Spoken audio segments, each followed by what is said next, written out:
I'm asked quite a bit these days, what should I follow? Meaning the person asking the question, slow-carb diet or ketogenic diet? And I've talked a lot about ketosis and the ketogenic diet in Tools of Titans on the podcast with people like Dominic D'Agostino, among others, and various scientists and MDs.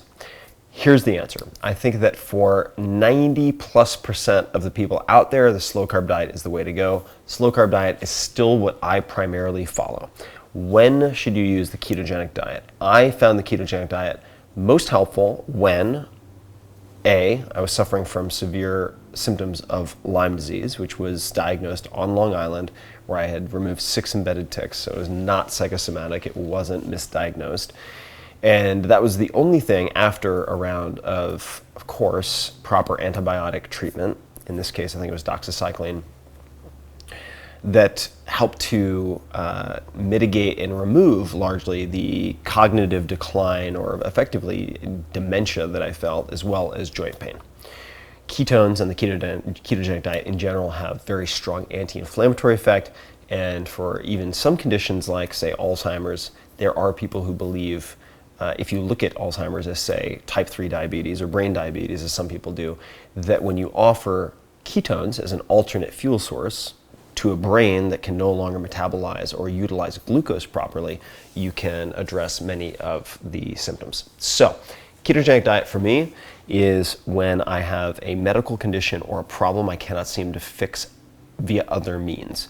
I will very frequently get into a state of ketosis, not through diet per se, in terms of ingesting different foods, but actually fasting. And I talk about fasting at length and different ways to approach it in Tools of Titan, so I'm not going to belabor that here.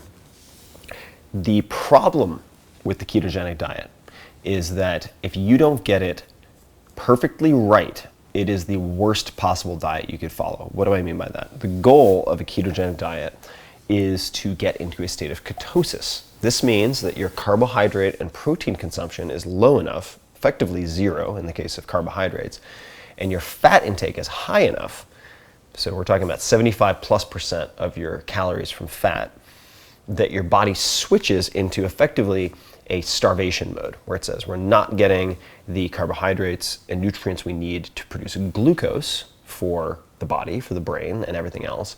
So we're going to start converting fat, that includes stored fat, that's why you store fat, into these alternate fuel source called ketones. Okay. This is a very, very binary thing.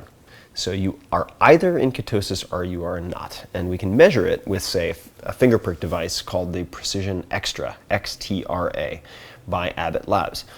And if you are not, say, at 0.5 millimolars, that's how the concentration is measured, that's the number readout. If you're not at 0.5 or higher, and if you're in ketosis generally, people would consider the feeling, the euphoria and the clarity that you feel at, say, 1 millimolar or higher. For some people, it's even 1.5 or 2. You are in ketosis, but a lot of people, and when I say a lot, I would say more than 60% of the people who attempt to do this will fail, because they will miss things like some type of sugar that's in the mustard they use, or they will have some type of even, say, non-nutritive artificial sweetener that for whatever reason provokes an insulin response or a glucose response. Or, this is a trickier one, they aren't consuming a bunch of carbohydrates, they followed that, but they're eating too much protein, and then the liver turns the extra amino acids via something called gluconeogenesis into, pardon my French, glucose, and then you're screwed again. So there are many ways to mess up the ketogenic diet, and if you think you're in ketosis, so you're eating 70-80% of your calories from fat, but you're actually using glucose, that is arguably the worst possible diet you could follow. Your blood lipid profiles, all of these blood markers are going to go way out of whack. So you either get it really, really right, or it's a terrible diet.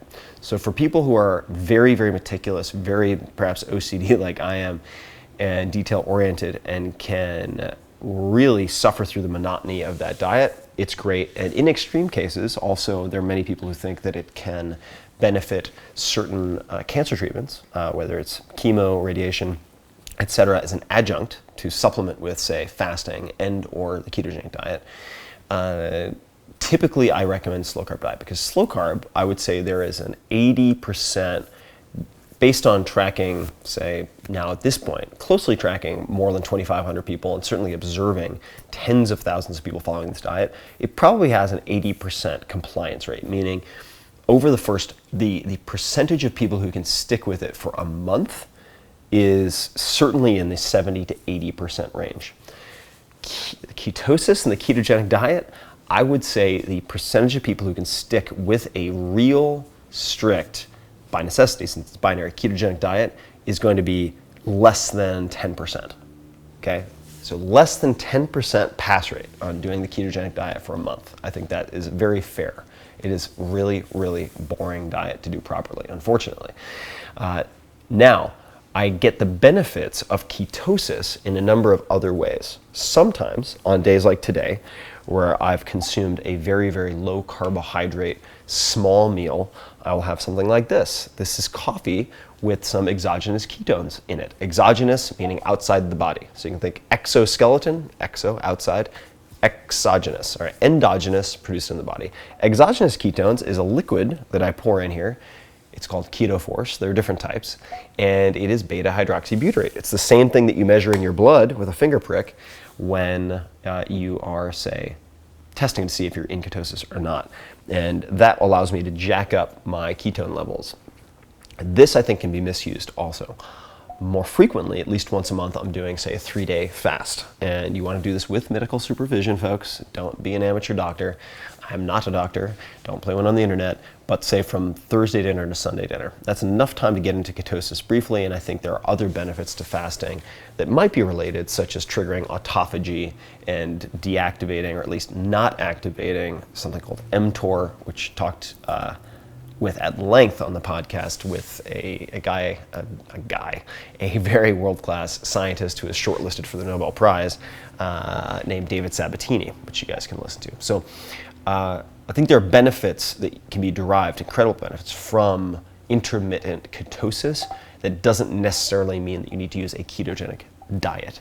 Fasting, exogenous ketones, maybe a combination of intermittent fasting plus exogenous ketones, etc., is very valuable as different tools in the arsenal. But for the short answer, and I said this at the top of this long-winded explanation as well, is that if I take 100 people and I just selected at random from the population, I tell them to do a slow-carb diet, I would bet on at least 70% succeeding for a period of 2 to 4 weeks.